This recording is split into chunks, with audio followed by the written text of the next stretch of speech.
What's going on, everyone? Hope you're doing well. Wednesday, maybe not here tomorrow. I'm not sure. Let me talk about that first, okay? If we aren't here tomorrow, get on Google Classroom at about the time you have core. I will have a picture of the schedule so you know when to go where. And every Google Classroom also, excuse me, has a Google Meet. So I think that's where all of your teachers are going to be meeting. I'll just talk for me, okay? That's where we will be meeting. I need to take attendance, make sure who is here. I will be available all day, but we're not going to be on Google Meet all day. Get on for the first like 5 minutes or so. I'll take attendance, and then there will be a video you can watch, and then 3 assignments. So 2 today are available.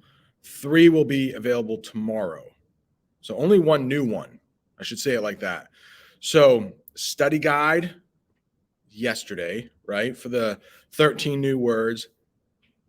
Before that, we had in a couple classes, I said 3 cheers. I said Barrington Irving. I messed up. That's a second quarter grade. Thanks, McKenna. 3 cheers for the nanny state. That was the Google form we had before this, third quarter. So those are 2 assignments. And then there will be a new assignment available tomorrow called Ban the Ban, right? The Google form. So, but tune in tomorrow. If we have school, whatever, cool, whatever, normal.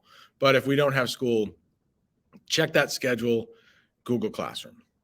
All right, so let's get into our article for today. This should sound, at least half of it should sound super familiar because we've read half of it already.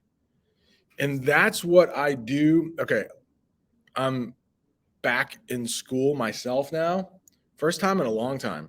But what I want to show you just really quickly what I do when I read something, because I this is too bright, but I have a lot of chapters I need to read each week.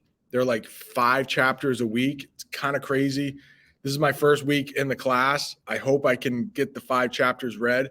But what I do is, I don't know if you can see that, but there are a couple different colors there. The colors mean nothing.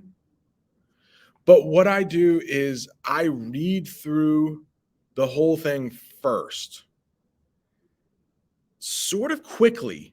I'm kind of like gathering main ideas, like, okay, this might be important.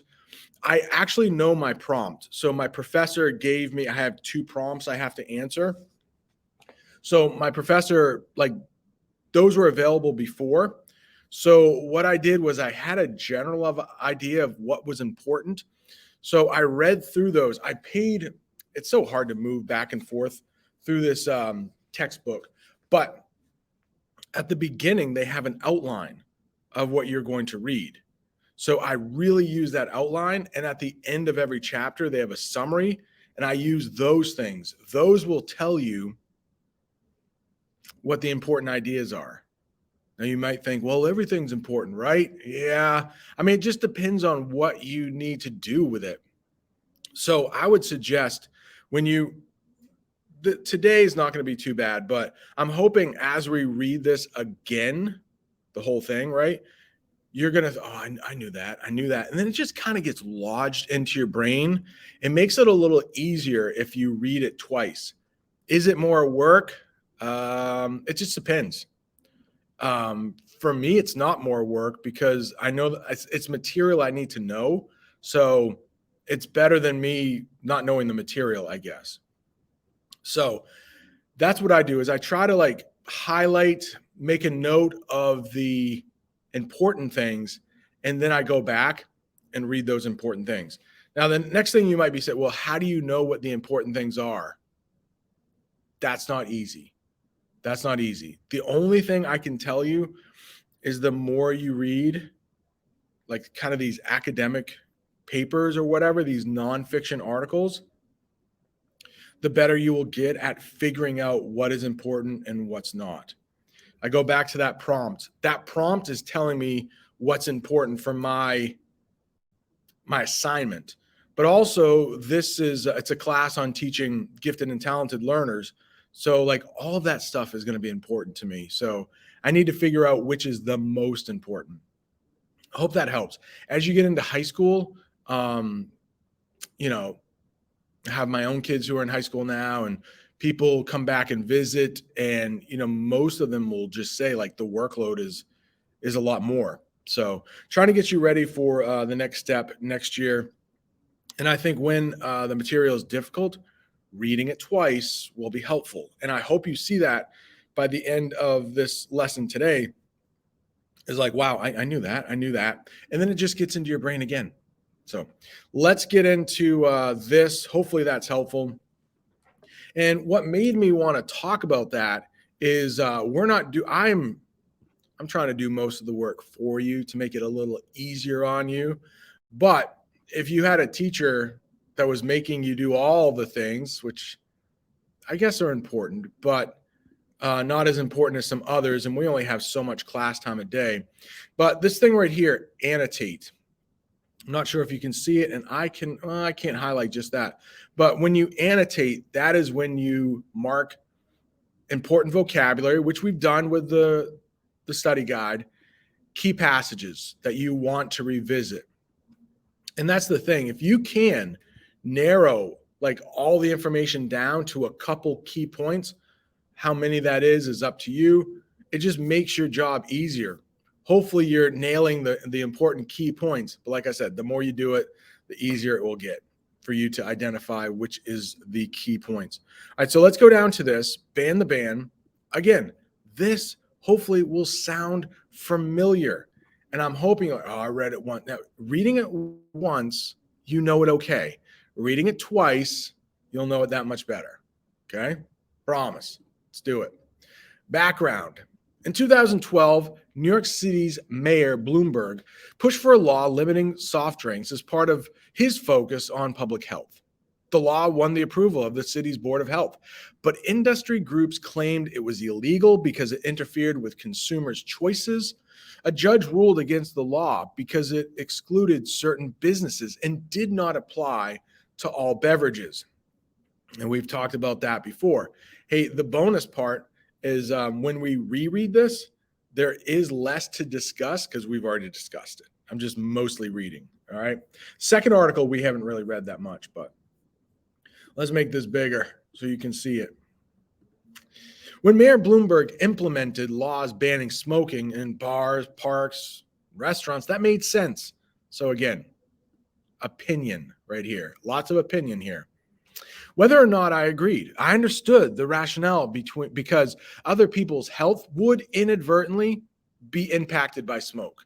I should have put inadvertently on the word wall study guide. Anyway, does anybody know inadvertently? Basically means by mistake, or they didn't mean to do it. When he insisted on calorie counts being posted, I think many of us cringed because, again, it made sense. If you want to know how many calories something is before you indulge, it is now spelled out for you. On the days when you feel like being especially naughty, you just don't look and order it anyway. That's what life is all about, isn't it? Choices, informed choices. I respect being given information that enables me to make an informed decision. What I do not respect is having my civil liberties stripped away. Paragraph 2. When you take away the option to order a soda over a certain size, you have now removed my options. I no longer have a choice. That's not what this country is all about. I agree wholeheartedly that obesity is an issue that needs to be addressed. It is one that needs to be addressed with education, compassion, and support, not government mandates. If, despite all those efforts, someone chooses to have a sugary drink anyway, that is their choice and their right. If they know all the facts and they do it anyway, that is a personal choice. It is not the place of our elected officials to intervene. We cannot allow our government to make these kinds of decisions for us. I've said it before and I'll say it again. Once you allow the government to make choices on your behalf, it becomes a very slippery slope. I personally feel that it goes against everything this country stands for. We are a country built on freedom. That includes basic freedoms like what you are going to drink while watching a movie, and eating what will soon be unbuttered and unsalted popcorn, according to Mayor Bloomberg. Remember the days when New York was a really cool and fun place to live? Me too. Now, a simple thing like going to the movies has even lost its flavor. People of New York need to show our mayor that money can't buy him everything. One thing we didn't discuss before, I discussed with a couple people individually, but Mayor Bloomberg he's like a billionaire. So Bloomberg News, like that's one of his companies. And some people say like just because he put a massive amount of money into his election campaign that he won.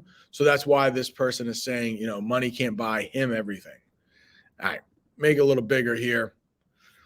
He says he's going to fight back to get this pushed through. Well, it is our responsibility to fight back too. People might think it is not important because it's just soda, but it's so much more than that.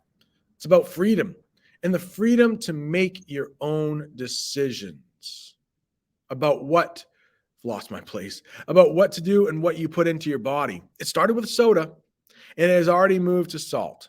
What's going to be next? If you're reading this and you're not a New Yorker, don't think you're not going to be affected. You will. It starts here and it will spread throughout the nation.